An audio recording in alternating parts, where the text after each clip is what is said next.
নমস্কাৰ যিসকলে ITI apply কৰিছে বা আইটিআই কাউন্সেলিং কৰিম বুলি ইতিমধ্যে ভাবিছে বা আইটিআই ইতিমধ্যে এপ্লাই কৰিব বুলিও ভাবিছে সেইসকলৰ বাবে এই ভিডিঅ'টো মই প্ৰস্তুত কৰিছোঁ আটাইতকৈ ডাঙৰ কথা অহা 11 জুনলৈকে আইটিআই অৰ্থাৎ গভট আইটিআই খিনি এপ্লাই চলি আছে আৰু 11 জুনৰ 5 দিনা 12 জুনলৈকে যিখিনি এপ্লাই কৰিলে সেইখিনিয়ে 12 জুনৰ ভিতৰত ভেৰিফাই কৰিব লাগিব ভেৰিফাই মানে আপুনি অনলাইন কৰাৰ পিছত এখন আপোনাৰ ৰিসিপ্ট ওলাই সেই ৰিসিপ্টখন লগতে ডকুমেন্টছ কিটা লৈ পেলাই আপোনাৰ যিখন নিয়াৰেষ্ট গভ আইটিআই আছে তাত গৈ আপুনি ভেৰিফাই কৰি আহিব লাগিব ভেৰিফাই কৰিলেহে আপোনাৰ কাউন্সেলিঙৰ নাম আহিব যিসকলে ভেৰিফিকেশ্যন কৰা নাই এতিয়ালৈকে সেইসকলে অতি শীঘ্ৰে নিয়াৰেষ্ট যিখন আইটিআই তাত গৈ পেলাই অহা 12 জুনৰ ভিতৰত ভেৰিফাই কৰি আহক এতিয়া নেক্সট আটাইতকৈ ডাঙৰ খবৰটো হৈছে ফাৰ্ষ্ট কাউন্সেলিং ইয়াত 5টা কাউন্সেলিং হ'ব 5টা কাউন্সেলিঙৰ ফাৰ্ষ্ট কাউন্সেলিঙৰ যিখন ৰেংক জেনাৰেশ্যন লিষ্ট সেইখন 15 জুনত প্ৰকাশ পাব তাৰ পাছত 16 পৰা 19 জুনলৈ আপুনি চইচখিনি ফিলিং কৰিব লাগিব কাৰণ এতিয়া আপুনি যেতিয়া অনলাইন এপ্লিকেশ্যন কৰিছে তেতিয়া আপুনি ট্ৰেড সিলেক্ট কৰা নাই কোনটো ট্ৰেডত পঢ়িব সেই ট্ৰেডটো সিলেক্ট কৰিব অহা 16 পৰা 19 জুনলৈকে সেই 16 পৰা 19 জুনলৈকে ট্ৰেড সিলেকশ্যনৰ পিছত আপোনাৰ প্ৰথমখন লিষ্ট ওলাব 22 জুনত এখন ফাৰ্ষ্ট ই কাউন্সেলিঙৰ লিষ্ট তাৰ পাছত আপোনাৰ 23 আৰু 24 জুনত আপোনাৰ যিখিনিয়ে ফাৰ্ষ্ট কাউন্সেলিঙত সিলেক্ট হ'ল সেইসকলে গৈ পেলাই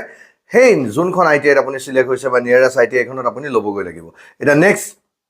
সেকেন্ড কাউন্সেলিঙলৈ আহোঁ যিসকলে ফাৰ্ষ্ট কাউন্সেলিঙত পাই গ'ল বা যিসকলে বাদ দিলে বা ধৰি ললো 2-3টা ট্ৰেড দিয়ে তাৰে কিছুমান ট্ৰেড বাদ দিলে সেই খালি হৈ যোৱা যিখন লিষ্ট সেইখন সেকেন্ড ই কাউন্সেলিং আহিব সেকেন্ড ই কাউন্সেলিঙত 26 জুনত সেকেন্ড ই কাউন্সেলিং হ'ব আৰু তাৰ লিষ্টখন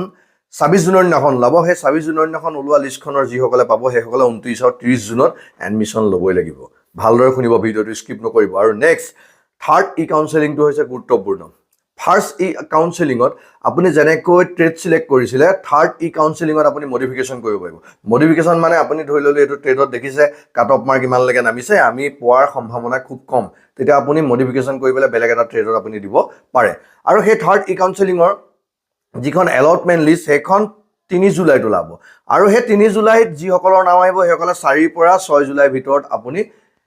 এডমিশ্যন ল'ব লাগিব নিয়াৰেষ্ট আইটিআইত গৈ এতিয়া তাৰ পিছত ফৰ্থ কাউন্সেলিঙতো আপুনি মডিফিকেশ্যন কৰিব পাৰিব সেই ফৰ্থ কাউন্সেলিং হ'ব 7 পৰা 8 জুলাইলৈকে আৰু তাৰ যিখন লিষ্ট ওলাব 10 জুলাইত আৰু সেইসকলে 13 আৰু 14 জুলাইত এডমিশ্যন ল'ব লাগিব এটা লাষ্টত ফিফথ কাউন্সেলিঙৰ 15 জুলাইত যিখন লিষ্ট ওলাব 15 জুলাইত যিখন লিষ্ট ওলাব সেইসকলে 16 পৰা 17 জুলাইত